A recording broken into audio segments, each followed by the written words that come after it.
Just before midnight on April the 28th of 2023, gunfire broke out in a residential neighborhood located northwest of the town of Cleveland in San Jacinto County, Texas. Emergency crews responded to the scene where 4 victims were immediately pronounced dead after suffering devastating gunshot wounds. A 5th victim was taken to the hospital where they too succumbed to their injuries. Authorities came upon 3 minors at the scene who were covered in blood. Upon taking them to the hospital, however, it was determined that they were physically unharmed. The individual accused of carrying out the mass shooting was named as Francisco Oropeza, aged 38. Investigators were able to identify him by way of a Mexican consulate card and footage from a Ring doorbell camera. Oropeza fled following the shooting, which was described as the end product of a dispute between him and a neighbor. The man had reportedly been asked by one of his neighbors to refrain from firing his AR-15 in his yard.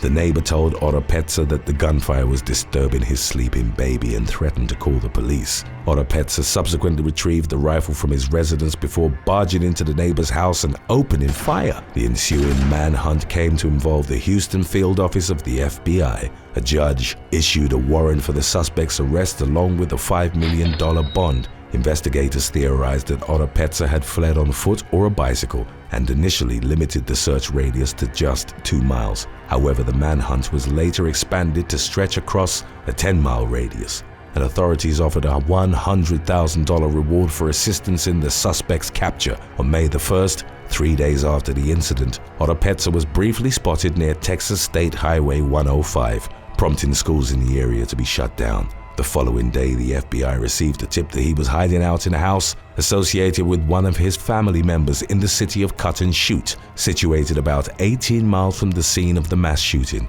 Law enforcement found Oropeza hiding in a closet at the residence and swiftly took him into custody after a 4-day manhunt. Shortly after his arrest, his wife was likewise apprehended for allegedly providing him with food and clothes during the course of his time on the run, as well as plotting to escape to Mexico with him.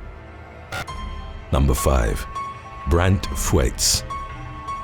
In June of 2023, the Columbia Police Department in Missouri issued shelter-in-place warnings for residents of the Old Hawthorne neighborhood and its surrounding areas as authorities searched for a parolee on the run. The suspect, 36-year-old Brant Fuetz, had been in and out of prison numerous times since 2006. At the time of his most recent run-in with the law, the man was out on parole in connection with armed robbery and drug offenses. On June the 5th, police had been called to the area of US Highway 54 after witnesses reported seeing a possible domestic attack involving 2 people in a white BMW sedan. Fuetz, the driver of the vehicle in question, allegedly struck a female companion before forcing her to get out of the car. He subsequently put the BMW in reverse and hit the victim with the passenger side door. Upon law enforcement's arrival, Fuetz fled the scene. The man led authorities on a 2-day manhunt through Boone County before he was finally apprehended. He was reportedly found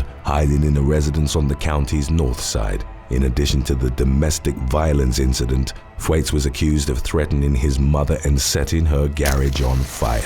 He consequently faced charges of 3rd-degree domestic assault, 1st-degree harassment, and arson. Prosecutors also requested counts of armed criminal action, resisting arrest, unlawful use of a weapon, and unlawful possession of a firearm. Fuetz was transferred to the Missouri Department of Corrections in Fulton, with his next court appearance slated for August of 2023. Number 4. Kevin Geralaga. 34-year-old Kevin Geralaga from San Joaquin County, California, got into a heated argument with his girlfriend during the early morning hours of April the 21st of 2021. As the couple's dispute escalated, Geralaga eventually pulled out a firearm and shot the woman in the face before fleeing the scene. The unnamed victim was taken to a local hospital where she was stabilized and expected to make a full recovery. Geralaga, meanwhile, went on the run in the incident's aftermath. San Joaquin County law enforcement issued a warrant for his arrest on attempted murder charges. As the manhunt dragged on over subsequent weeks, authorities warned the public that Geralaga should be considered armed and dangerous. Finally, on May the 8th, the suspect was pulled over by the police in Curry County, Oregon. Rather than cooperate during the traffic stop, Geralaga fled leading to a brief pursuit that culminated in his arrest. Once the man was in custody, Curry County Police discovered that he had an active warrant. He was subsequently transferred to the custody of the San Joaquin County Sheriff's Office, and as of the latest updates was behind bars at the county jail while awaiting the continuation of his legal proceedings. Number 3. Dion Patterson. On May the 3rd of 2023, Atlanta police notified the public that they'd received reports of an active shooter situation at Northside Hospital's Midtown facility. The department issued a tweet at about 12 p.m. urging those near the building to shelter in place as they dealt with the individual responsible, who'd already inflicted multiple confirmed injuries. Authorities later identified the suspect as 24-year-old Dion Patterson, a former Coast Guard electrician's mate 2nd class, who'd been discharged from active duty 3 months before the incident. He had non-violent criminal histories in Henry and Clayton counties dating back to 2015.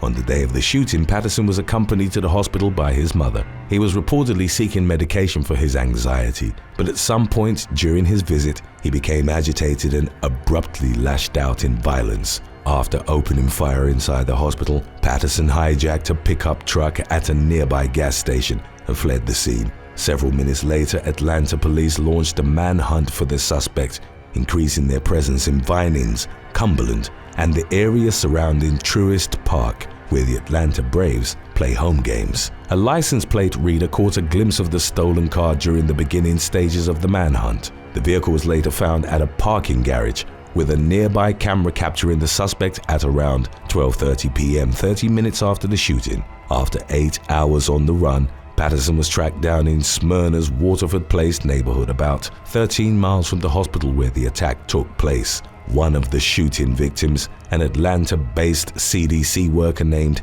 Amy St. Pierre, was killed, while 4 others were critically injured. Patterson consequently faced charges of murder and aggravated assault. Number 2. Michael Charles Burham. 34-year-old Carla Hodgkin was gunned down inside her home on William Street in Jamestown, New York, on May the 11th of 2023. The prime suspect in the ensuing murder investigation was Michael Charles Burham, who set fire to another woman's car shortly after the shooting. Over a week after Hodgkin's slaying, Burham allegedly kidnapped an elderly couple from Warren County, Pennsylvania at gunpoint, before driving them all the way to South Carolina in a rental car. The couple were later found unharmed, but Burham remained on the run as the alleged offenses stemming from his crime spree continued to grow in number. Eventually, a segment on the television program On Patrol Live helped law enforcement track the suspect down. The manhunt for Burham drew increased interest as a direct result of the story being featured on the show. The national attention generated multiple leads as to the man's whereabouts, and he was ultimately located prowling behind someone's shed. The exhaustive multi-state manhunt came to an end as Burham was finally in custody, facing numerous felony and misdemeanor charges. While subsequently being held at the Warren County Prison in Pennsylvania, the man escaped. According to the Warren County Public Information Officer, Burham waited until he was unrestrained in the recreation area to make his move. He climbed on top of some exercise equipment, then left the prison yard through a metal grate in the roof. He subsequently used a makeshift rope consisting of several bed sheets to lower himself to the ground before fleeing into nearby woods on foot. As of the most recent updates provided on July the 11th of 2023, Burham was still at large. A police spokesman called him dangerous, saying it was entirely likely that he was armed while urging citizens not to approach him. We have a few more cases of wild police chases from a previous video lined up for you after number 1. Stay tuned if you'd like to watch those as well. Number 1. Eric Freen. Tragedy unfolded outside the trooper barracks of the Pennsylvania State Police in the Pocono Mountains during a late-night shift change on September the 12th of 2014. Corporal Brian K. Dixon II and Trooper Alex Douglas endured a sudden barrage of gunfire from a .308 caliber rifle. 38-year-old Dixon was killed while Douglas was left critically injured. A total of 4 shots were fired by a sniper positioned 82 yards away at the edge of the nearby woods.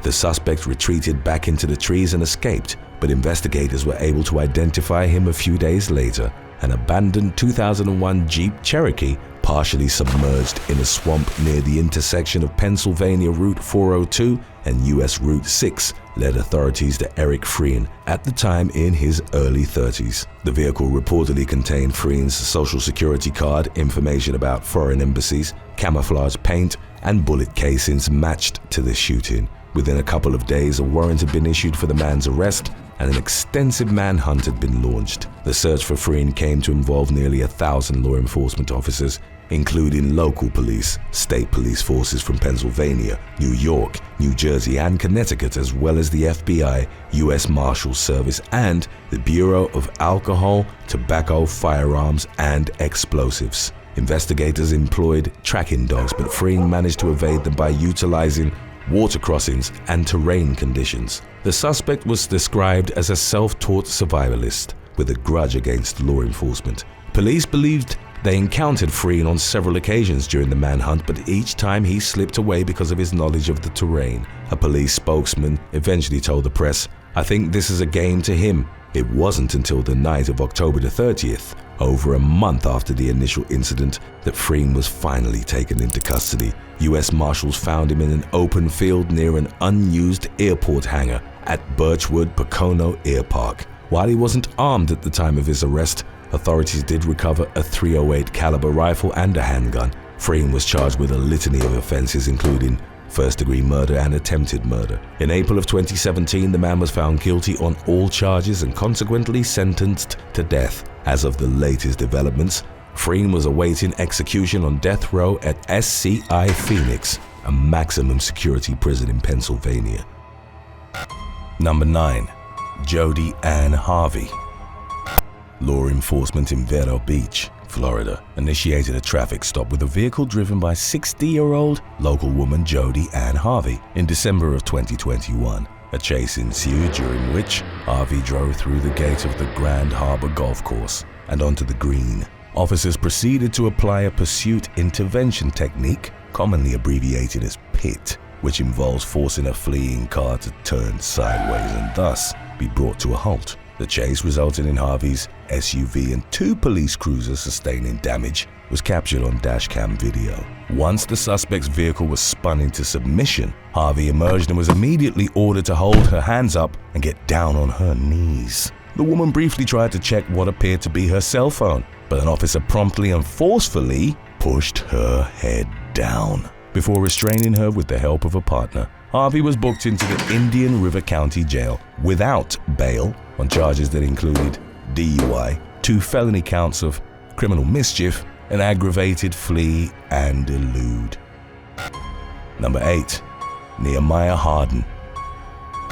19-year-old Florida rapper NEHEMIAH HARDEN, who performed as Spot'em Got'em, was approached by the authorities at the Marine Stadium Basin in Miami while he was riding a jet ski in late June of 2022. Harden had been operating the watercraft recklessly while in a restricted speed zone and performing S-turns close to anchored boats. The rapper refused to yield to the traffic stop, accelerated his orange-black Cedo, and began swerving through circulating boats while getting dangerously close to swimmers and docked vessels. An officer tried to get his attention by using lights and sirens, but Harden kept riding away. Additional support from law enforcement eventually led to the rapper's arrest, with the resulting report stating that he displayed a willful and wanton disregard for the safety of others. His charges included eluding law enforcement and reckless operation of a boat.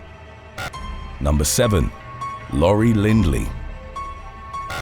On February the 28th of 2022, Oklahoma police tried to bring in Lori Lindley, who had multiple outstanding warrants for drug and weapons charges, among others. At around 2:25 p.m., Broken Arrow law enforcement attempted to serve the warrants during a traffic stop on State Highway 51. Lindley, however, disobeyed the police's commands, put her car in reverse, and then rammed an undercover officer's vehicle as she proceeded to drive away. The resulting chase led law enforcement throughout Tulsa and the Tulsa International Airport. resulting in the fleeing suspect hitting two more unmarked police cars, which were stopped. Lindley swerved at an officer and narrowly avoided them as they tried to bring her to a halt with stop sticks. The pursuit ended with the woman crashing into a parked car near Memorial and Highway 64 and then being taken into custody. The police found drugs and cash in her vehicle, which only added further charges to her existing offenses.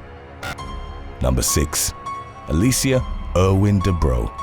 Police officers in Moraine, Ohio were in pursuit of a stolen Jeep on September the 11th of 2018. The woman behind the wheel, later identified as 19-year-old Alicia Irwin Dubrow, refused to stop and led them on a high-speed chase. Chaos ensued on Ohio 74 as other drivers scrambled to get out of the suspect's way. In doing so, one vehicle collided with that of 57-year-old Lebanon realtor Mary Tolby. The strike spun her car into the path of a pursuing police cruiser, which violently crashed into it.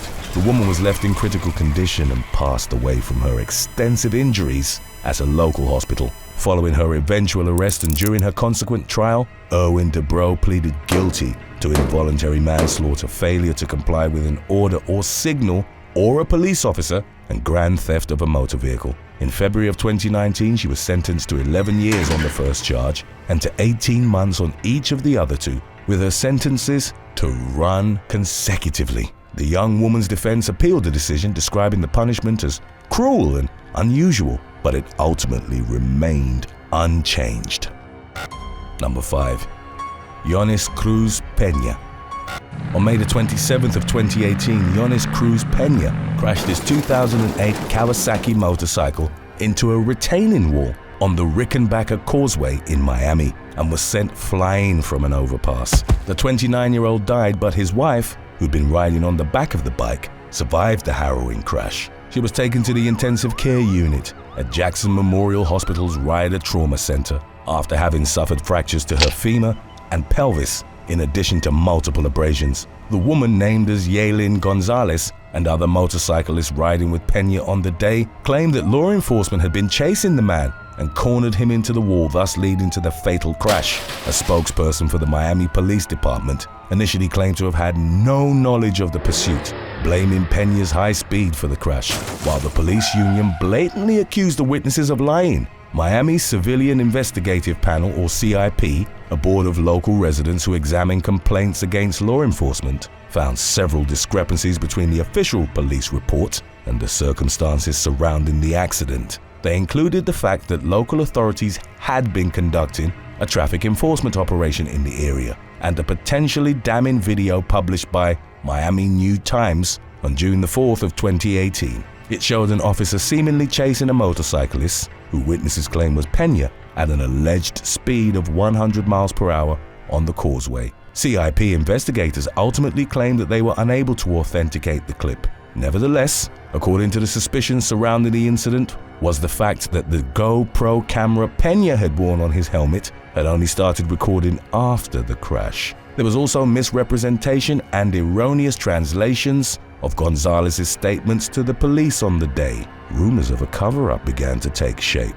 As of the latest updates, the incident was undergoing a fourth investigation carried out by the Miami Police Department Professional Compliance Bureau, reviewing evidence gathered by CIP, the Internal Affairs Unit, and the State Attorney's Office. Number 4. Frank Trey Shepard. 18-year-old Andrea Espino was driving towards the San Jacinto Junior College in the greater Houston area of Texas in April of 2015. Roughly half an hour earlier, the police had tried to pull over a blue Chrysler 300 driven by 41-year-old Frank Trey Shepard. The vehicle had been engaged in what was deemed as suspicious activity that included 2 unsafe lane changes. Shepard sped off as law enforcement approached his Chrysler in the Cross Timbers area of US 59. During a chase that was shown on live television, Shepard reportedly called 911, claiming he had a child in the car and threatening to harm them if the police didn't give up the pursuit. After nearly half an hour, over the course of which multiple police cruisers lined up behind Shepard, the chase ended at an intersection in Harris County when he plowed into the car driven by Espino and sent it spinning. He then crashed into another vehicle, causing a pileup. After finally being brought to a stop, Shepard got out of the Chrysler as 2 Houston Police Department officers had their weapons aimed at him. The man then reached back inside the vehicle, at which point law enforcement assumed he was trying to grab a weapon, opened fire on him, letting off 10 to 12 rounds. Shepard, who had a criminal record and an outstanding arrest warrant for assault at the time, was killed. No weapon or child was found in the vehicle. Espino, who didn't remember the crash or ensuing gunfire, was taken to a local hospital and later released after being treated for a head injury. Number 3. DeMarcus King. In June of 2022, officers from the Franklin Police Department in Arkansas tried to pull over a vehicle for going 80 miles per hour in a 60 mile per hour zone. The driver, 18-year-old DeMarcus King, gave the police a fake name and then fled as they were checking their records. He then led them on a chase from Franklin down Highway 79 to Highway 6 south of Hearn, reaching speeds of up to 120 miles per hour. King was at the time a capital murder suspect in the shooting of 39-year-old Anthony Cousette, which had occurred at Jacksonville's Johnson Park on March the 28th. During the chase, he turned abruptly near a railroad bridge and crashed into an embankment. As reported by the pursuing officers, King then got out of his car and shot himself in the head. A medical helicopter airlifted him to St. Joseph Health Hospital in Bryan in critical condition, and he later passed away. King's passenger, a woman from Bryan, was taken into custody, interrogated, and later released without charges. Number 2. Los Angeles motorcycle crash. In January of 2022, a horrific motorcycle crash in Los Angeles was inadvertently broadcast on live television. The motorcycle had been reported as stolen, and the LAPD approached the rider, 30-year-old Ruben Contreras Jr., prompting him to flee. The man was tracked by helicopters as he sped towards Roscoe Boulevard in West Hills. Contreras was recorded at over 130 miles per hour as he whizzed past other motorists during his flight from justice, which was aired by a local CBS station. At around 1 p.m., while Contreras was trying to make a left turn, he crashed head-on with a vehicle and was launched high into the air. The news anchor covering the incident exclaimed, "Oh my gosh," and was shown clasping her hands to her mouth. During the subsequent video transition, Contreras died at the scene from blunt force trauma, while 2 people in the car that he'd struck were treated for unspecified injuries. Number 1. JAYLAND Walker. An officer from the New Franklin Police Department in Ohio attempted to pull over 25-year-old JAYLAND Walker for a broken tail light and license plate bulb. At around 2:30 a.m. on June the 26th of 2022, Walker failed to stop and drove through the city streets at a reported 50 miles per hour before crossing into Akron. The following day at approximately 12:30 a.m., Akron law enforcement tried stopping Walker for an unspecified traffic violation, but the man disregarded their orders and the chase commenced. It began on the highway and then continued through city streets, with pursuing officers later reporting that gunfire had erupted from the vehicle less than a minute into the chase. While the car was still moving, Walker, who at the time was reportedly wearing a ski mask, got out through the passenger side and fled towards a parking lot. Law enforcement chased him on foot for about 10 seconds, during which they allegedly tried using a taser on him, but it proved ineffective. The police would subsequently report that the suspect then appeared to turn towards them, reaching for his waistband and assuming a firing position. 8 officers shot an estimated 90 rounds at Walker. When paramedics arrived at the scene, they found him with his hands cuffed behind his back and having sustained at least 60 wounds. Walker was pronounced dead at the scene, but no gun was found on him, and the Summit County Medical Examiner's Office ruled his death a homicide. In the investigation that followed, the police reportedly found a handgun and a loaded magazine in the driver's seat of Walker's car. A bullet casing was recovered from the area in which the officers had claimed he'd fired at them. All law enforcement members involved in the shooting were placed on administrative leave, pending a probe by the Ohio Bureau of Criminal Investigation. On July the 3rd, the body cam footage from the shooting was released during a press conference, but it only reportedly showed the moment when the police opened fire and not the aftermath. Protests were held in the days that followed the incident, sparked by accusations of racial injustice. Akron's mayor canceled July 4th celebrations and issued a curfew for downtown Akron in response to property destruction and violence during protests. Thanks for watching. Would you rather find out there's a crazed murderer on the loose in your neighborhood, or lose your keys while on a camping trip in the woods? Let us know in the comments section below.